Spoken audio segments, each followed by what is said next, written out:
নমস্কার বন্ধুরা, টেডিডি kitchen and ব্লগে তোমাদেরকে অনেক অনেক স্বাগত এবং অনেক অনেক ভালোবাসা জানিয়ে আমি আমার আজকের ভিডিওটা শুরু করতে চলেছি। আশা করি তোমাদের ভালোই লাগবে। আজকে আমি দেখো পটলের মধ্যে দুটো ডিম দিয়ে একটা অজানা রেসিপি আমি শেয়ার করব। তার জন্য আমি দেখো পটলগুলোকে এইভাবে গোল গোল করে একদম খোসা ছাড়িয়ে এইভাবে কেটে নিয়েছি। আমি আমার প্রয়োজন মতো পটল কেটে নিয়েছি, তোমরা তোমাদের প্রয়োজন মতো পটলটা কেটে নেবে। এবার আমি প্রথমে গ্যাসটা অন করে দেবো। একটা প্যান আমি বসিয়ে দিলাম আর রান্নাটা আমি সাদা তেলেই করে নেব।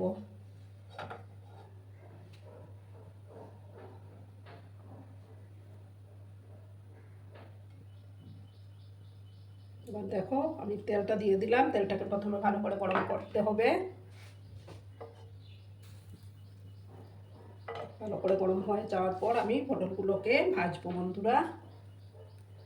দেখো বন্ধুরা, তেলটা গরম হয়ে গেছে। এবার আমি একে একে সমস্ত পটলগুলো আমি দিয়ে দেবো।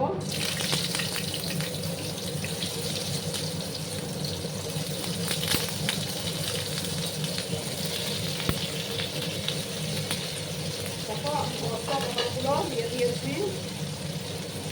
এবার আমি সামান্য একটু লবণ অ্যাড করে দিলাম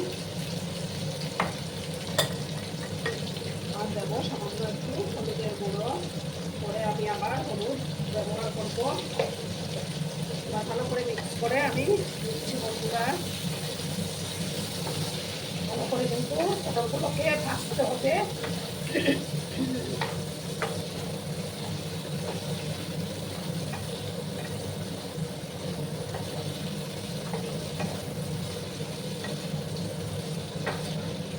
ভালো করে আমি নাড়াচাড়া করে দিলাম বন্ধুরা।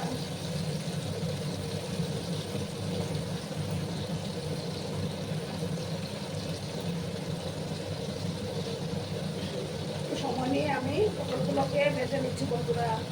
আর বন্ধুরা, ভিডিও দেখা শুরুতেই কিন্তু একটা লাইক দিয়ে তোমরা ভিডিওটা দেখতে শুরু করো। অন্য বন্ধু নতুন বন্ধু সবাইকে জানাই অনেক অনেক ভালোবাসা। 3 থেকে 4 মিনিটের মতো আমি পটলগুলোকে একটু কাঁচা ভাজা করে দেবো আর মাঝে মাঝে আমি নাড়াচাড়া করে দেবো। তোমরা কিন্তু ফুল ভিডিওটা ওয়াচ করো বন্ধুরা, তা না হলে তো বুঝতে পারবে না আমি কীভাবে এই রান্নাটা করলাম। একটু ভালো করে আমি 4 মিনিটের মতো একটু কাঁচা ভাজা করে নেবো। দেখো বন্ধুরা, মাঝে মাঝে আমি নাড়াচাড়া করে দেবো এটাকে। আর একটু সময় লাগবে পটলগুলো ভাজা হতে।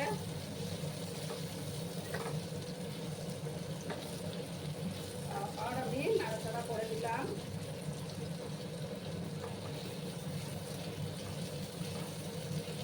আর একটু লাল করে আমি পটলগুলোকে ভাজবো, তারপর আমি পটলগুলো তুলে নেবো বন্ধুরা। এইভাবে মাঝে মাঝে নাড়াচাড়া করে দিতে হবে। দেখো বন্ধুরা, এবার আমি আবার নাড়াচাড়া করে দিলাম। তাতে বেশি আমি আর ভাজবো না। আমি এবার এগুলো তুলে নেবো একটা ডিশের মধ্যে। সমস্ত পটলগুলোকে আমি তুলে নিলাম।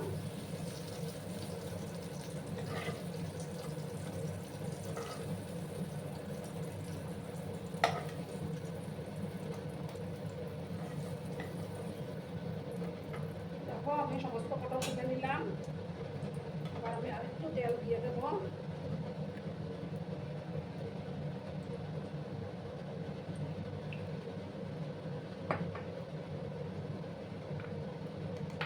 দেখো একটা শুকনো লঙ্কা আমি দিলাম।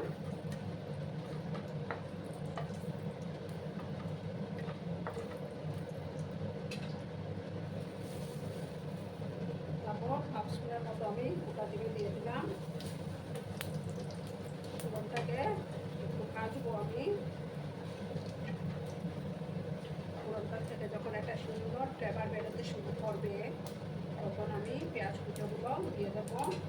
দেখো আমি এখানে দুটো পেঁয়াজ কুচো করে রেখেছিলাম, এই পেঁয়াজ কুচোগুলো আবার দিলাম। ভালো করে আমি নাড়াচাড়া করে দেবো।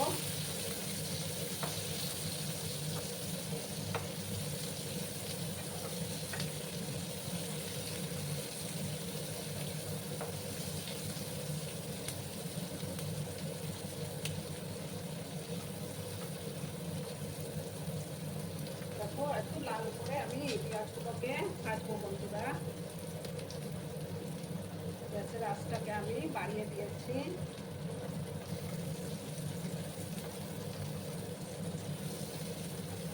একটু যখন লাল হয়ে যাবে তখন আমি আদা রসুনের পেস্টটা দেবো।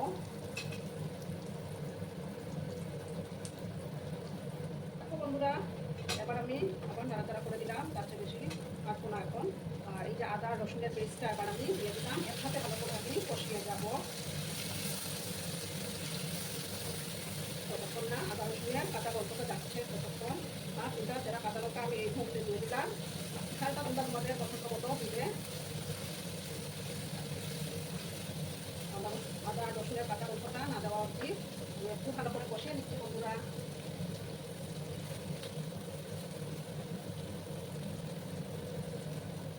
দেখো বন্ধুরা আবার আমি নাড়াচাড়া করে দিলাম।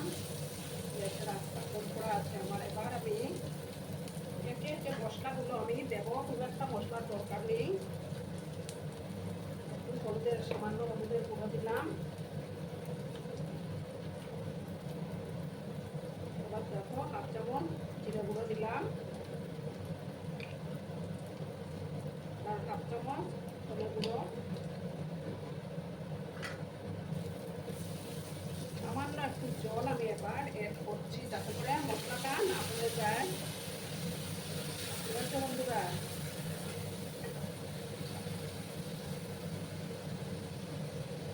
এবার আমি দেবো কাশ্মীরি লঙ্কার গুঁড়ো এড করে দেবো, যাতে করে কালারটা একটু সুন্দর আসে। হাফ চামচের মতো কাশ্মীরি লঙ্কার গুঁড়োটা এড করে দিলাম। ভালো করে একটু মশলাটাকে আমি কষিয়ে নেব। গ্যাসের আঁচটা কম করা আছে, একটু জল দিলাম আমি।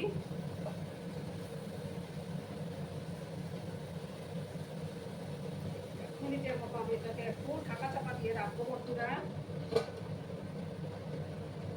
আবার আমি ঢাকাটা সরিয়ে দিলাম, মশলাটা প্রায় বসেই গেছে আমার। গ্যাসের আঁচটাকে আমি কম করে রেখেছি। এবার আমি একটু মশলাগুলোকে সাইড করে দিলাম, সামান্য একটু তেল আমি অ্যাড করবো।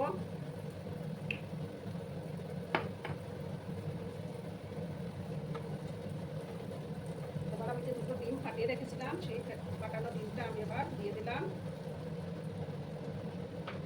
একটু সময় আমি কিন্তু নাড়াচাড়া করবো না, সামান্য একটু লবণ দিয়ে দিলাম। একটু সময় অপেক্ষা করবো।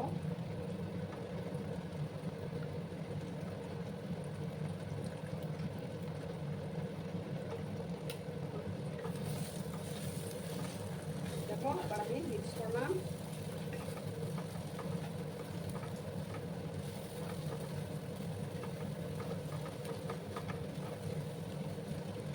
এবার আমি মশলার সাথে মিক্স করে দিলাম। এবার দেখো বন্ধুরা পটলগুলো আমি এবার দিয়ে দেবো, সমস্ত পটল।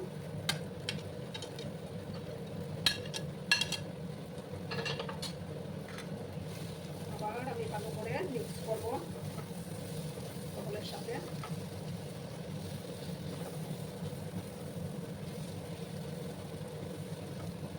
এবার আমি পরিমাণ মতো লবণটা অ্যাড করে দিচ্ছি বন্ধুরা।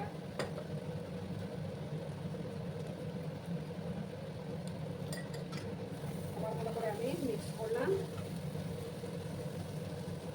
দেখো কত সুন্দর হয়েছে না কালারটা। এবার আমি যে ডিশের মধ্যে আমি পটলগুলো রেখেছিলাম সেই প্লেটের মধ্যে সামান্য একটু জল নিয়ে আমি জলটা অ্যাড করে দেবো।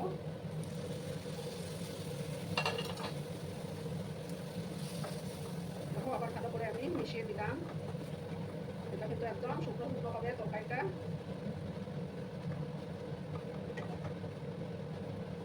আর রান্নাটা হতে আর খুব একটা সময় নেই, তৈরি হয়ে গেছে। এবার আমি একটু সময় 2-3 মিনিটের মতো আমি একটু ঢাকা চাপা দিয়ে রাখবো বন্ধুরা। এবার আমি ঢাকাটা সরিয়ে দিলাম, আবার আমি নাড়াচাড়া করে দিলাম। আমার রান্না কিন্তু একদম রেডি হয়ে গেল। এবার আমি উপর থেকে সামান্য একটু শাহি গরম মশলার গুঁড়ো আমি ছড়িয়ে দেব। এবার ভালো করে আমি এটা মিক্স করব। দারুণ সুন্দর একটা ফ্লেভার বেরিয়েছে বন্ধুরা। ভাত, রুটি, লুচি, পরোটা সব কিছুর সাথেই ভালো লাগবে খেতে। এবার আমি বন্ধুরা গ্যাসটা অফ করে দিলাম। অফ করে 2 মিনিট আমি স্ট্যান্ডিং টাইমে রাখবো, তারপর আমি সার্ভ করে তোমাদেরকে দেখাচ্ছি বন্ধুরা। দেখো বন্ধুরা, আমি সার্ভ করে দিয়েছি। কেমন হয়েছে অবশ্যই কমেন্ট করে বলো, কিন্তু তোমাদের এই সুন্দর সুন্দর কমেন্টগুলো পড়তে আমার কিন্তু খুবই ভালো লাগে। আর এতক্ষণ ধরে আমার ভিডিওটার সাথে পাশে থেকে আমাকে এতটা ভালোবাসা দেওয়ার জন্য তোমাদেরকে আবারও জানাই অনেক অনেক ভালোবাসা এবং অনেক অনেক ধন্যবাদ। ততক্ষণে তোমরা সবাই খুব ভালো থেকো, সুস্থ থেকো, আনন্দে থেকো। আর আমার ভিডিওটার কোনো অংশেও যদি তোমাদের একটুকু ভালো লাগে তাহলে অবশ্যই তোমাদের পরিবার পরিজনদের মাঝে শেয়ার করে দেওয়ার অনুরোধ রইল। ততক্ষণে খুব ভালো থেকো, ধন্যবাদ।